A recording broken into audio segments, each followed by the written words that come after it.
Welcome back to Satyanaidu mini vlogs. Video చూసే ముందు మన ఛానల్ని సబ్స్క్రైబ్ చేసుకోండి. ఈరోజు మన వీడియోలో మినప సున్నుండలు ఎలా చేయాలో చూసేద్దాం వచ్చేయండి. ముందుగా స్టవ్ పైన ఒక కడాయి పెట్టుకొని అది వేడెక్కినాక అందులో ఒక గ్లాస్ మినప్పప్పు వేసుకోవాలి. దాన్ని మంచి స్మెల్ వచ్చేంత వరకు వేయించుకోవాలి. అది బాగా వేగిన తర్వాత పక్కకు తీసుకొని చల్లార పెట్టుకొని తర్వాత మిక్సీలో వేసుకొని మెత్తగా పిండిలా చేసుకోవాలి. మినప్పప్పుని మెత్తగా మిక్సీ చేసుకున్న తర్వాత ఆ పిండిని ఒక జల్లెడ తీసుకొని జల్లించుకోవాలండి. జల్లించిన తర్వాత పైన పొరుములా వస్తుంది కదా, ఆ పొరుమును పక్కకు తీసేయాలి. జల్లించకపోతే మాత్రం ఆ పొరుము అందులో ఉండిపోయి ఉండ చుట్టినప్పుడు ఉండ రాదండి.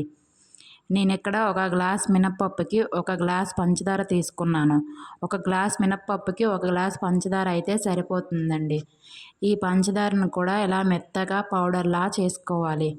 తర్వాత స్టవ్ పైన కడాయి పెట్టుకొని అందులో మనకి సరిపడంత నెయ్యి వేసుకొని దానిని వేడి చేసుకోవాలండి.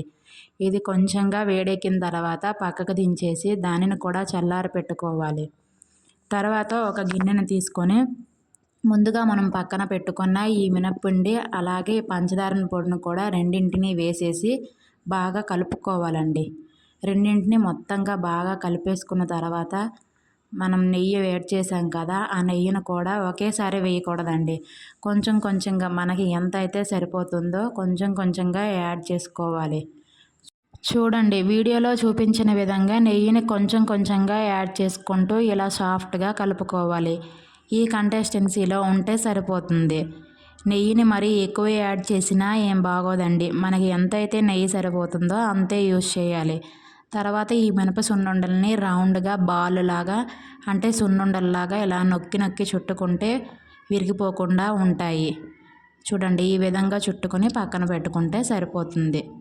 ఎంతో హెల్దీ అయినా టేస్టీ అయినా అందరికీ ఇష్టమైన మినప సున్నుండలు అయితే రెడీ అయ్యి. అలాగే ఈ వీడియో నచ్చినట్లయితే మన ఛానల్ని ఫస్ట్ టైం చూస్తున్న వాళ్ళైతే మరిన్ని ఇంట్రెస్టింగ్ వీడియోస్ కోసం మన ఛానల్కి లైక్ చేయండి, షేర్ చేయండి, అలాగే మన ఛానల్ని సబ్స్క్రైబ్ చేసుకోండి.